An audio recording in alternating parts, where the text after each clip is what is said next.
Well, shalom everybody. Ariel Tzadok here from the KosherTorah School, found online where else? KosherTorah.com. It is Wednesday morning, the 10th of July. It's about 8 o'clock here in the Red Rock Canyons of Nevada. We're right outside of Las Vegas. We're in town here to do a little bit of teaching, spreading the good word and hopefully inspiring people, in a right and good way. But good gosh, coming out here, take a look around. You can see behind me, right? Good gosh. What words do I have that could possibly add to the beauty and the raw, sheer, natural order that you see around us? You see, we spend so much time in our own little involved worlds. It's like a little bubble, and we don't see really what's going on all around us in the real time. And that's what I love about this. I actually love about Vegas. I mean, Vegas, everybody thinks Vegas is Sin City. Oh, really? Any more than what? Like New York or Los Angeles, London or Paris? It's all the same. But the good thing is there's no urban sprawl like there is in those other places. Here you can actually have an end of the city and you come out here to nature. That's a wonderful, beautiful thing. Ultimately, when it comes to awakening, dawning of consciousness, you must recognize the nature of, let me use the word, the matrix that we live in. I just came out with an essay that I wrote about the nature of our matrix. Just published it on through my website. Not really. I don't think it's on the website actually. You got to be on our email list to get a copy of it. It's actually on the Facebook page. Hopefully, I'll have this video up on Facebook. So, go take a look at it. Read what I said there.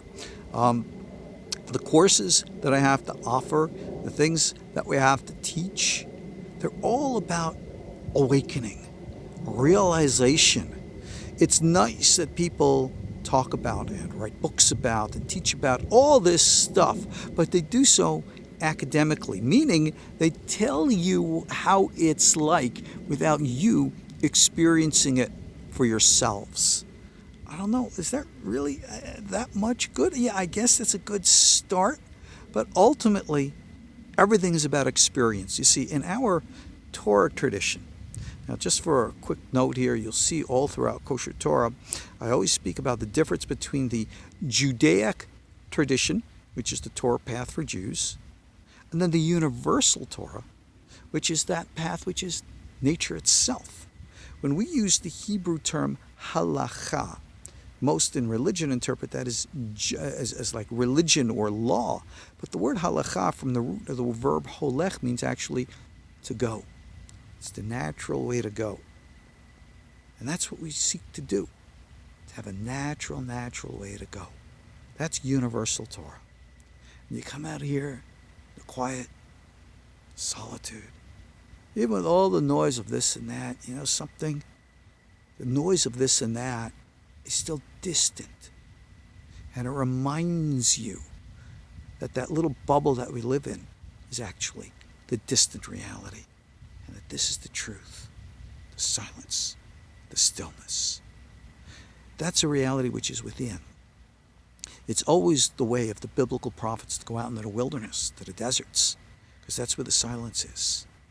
When the Merkava is experienced, remember, the Merkava is a psychological reality, the power of the mind, transcending the limitations of this physical world. Unlike my dear peer Eric von Daniken and the like, who interpret the Merkava visions of like Ezekiel and like some, metallic spaceship coming down from, the skies. No, it was a parallel dimensional experience which combines the best of technology with the best of psychology. That is what the real Merkava is. It's an opening of the doorways to the parallel realities. And the only way that happens is for you and I, we to wake up, to experience this personally, to go beyond the facade of the matrix and to get back to the origins. And then we don't stop there. Just because you've taken your first steps along the path doesn't mean that that's where they end. You've got to go beyond. Well, that's the path of the Ma'aseh Merkava, the Hechalot school, school of ascent. That's what I teach at the Kosher Torah school here and offer it to anyone who wants to learn. That's why I love coming out here in early morning and reconnecting the way it needs to be. And yeah, in a little bit, we'll head back into the city and do what we got to do. But there's no difference between the two. We got to bring the two worlds together. That's what we call merging heaven and earth. So I offer you guys, come check us out, the Kosher Torah School, see what we have to offer you. I do a lot of book learning, meaning it's based upon the traditional texts of the Torah and mysticism they call Kabbalah. I go into the texts that no one else teaches. Half the people don't even know exist. I'm talking about my rabbinic peers don't even know these books exist. But they're there, and I teach them, and I make them relevant and real for you. And then we go beyond that, into the real, to the experiential, so that you can see with your own eyes, feel with your own heart, and know with your own mind. That, and that alone, is the Universal Torah, what I call Kosher Torah. Ariel Tzadok here from the Kosher Torah School. Seeing you online at KosherTorah.com. We'll be in touch. Take care. Shalom.